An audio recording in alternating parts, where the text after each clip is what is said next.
Drinking water danger. Much of North Alabama's water supply is contaminated or at risk for contamination by a potentially deadly chemical substance known as PFAS, or polyfluoroalkyl substances. You likely know them as forever chemicals. Tonight, we take a close look at whose job it is to clean them up out of our water and whether or not that job is actually being done. Clean this system up, get it cleaned up. The demand is easier said than done. Taylor Cole, manager of the City of Florence's water department, explains. One of the initial cost estimates that we had was $70 to $80 million is what it was going to cost for us to basically retrofit this plant with a reverse osmosis pre-treatment process to remove PFAS. $70 to $80 million. Where is that money going to come from? Most water utilities in North Alabama don't have the millions of dollars needed to remove this potentially deadly chemical combination in most of our viewing area's drinking water. Is there a chance that this financial burden could possibly be placed on folks who live here who pay for water services? Yes, ma'am. Directly or indirectly, our department, being the water, wastewater, and gas department, we see nothing from taxes. Our revenue is strictly from ratepayers. And so just like with everything else, if the cost of something goes up, the likelihood of us having to go up on rates is very likely. The EPA cracked down in April with this first ever national rule limiting the allowed PFAS showing up in tested drinking water. For PFOA, we set that at a 4.0 parts per trillion enforceable limit, leaving water utilities no choice but to fix this problem.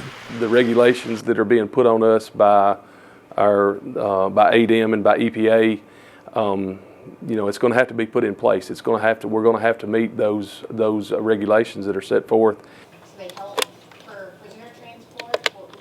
I pressed the Alabama Department of Environmental Management on money needed to clean up our water. No on-camera interview allowed.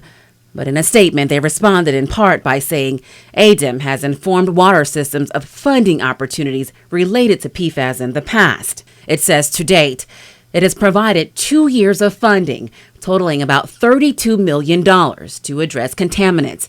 Money, it says, it'll continue to give through 2026.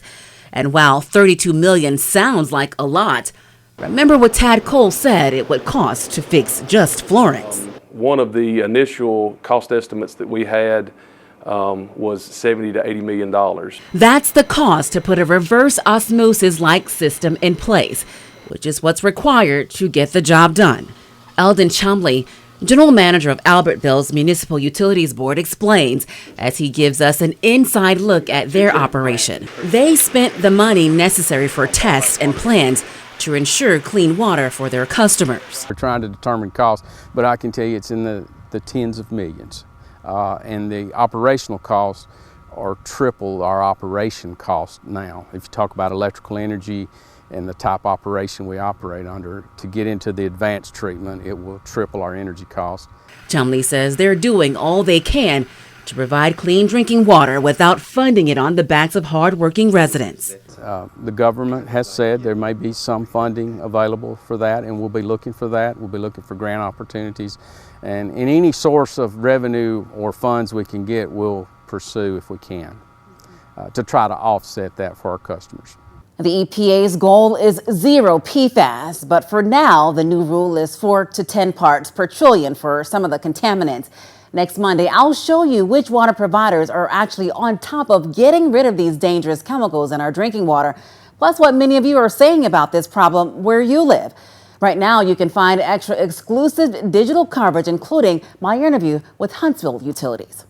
In studio, Nikel Williams with coverage you can count on, WAAY 31 News.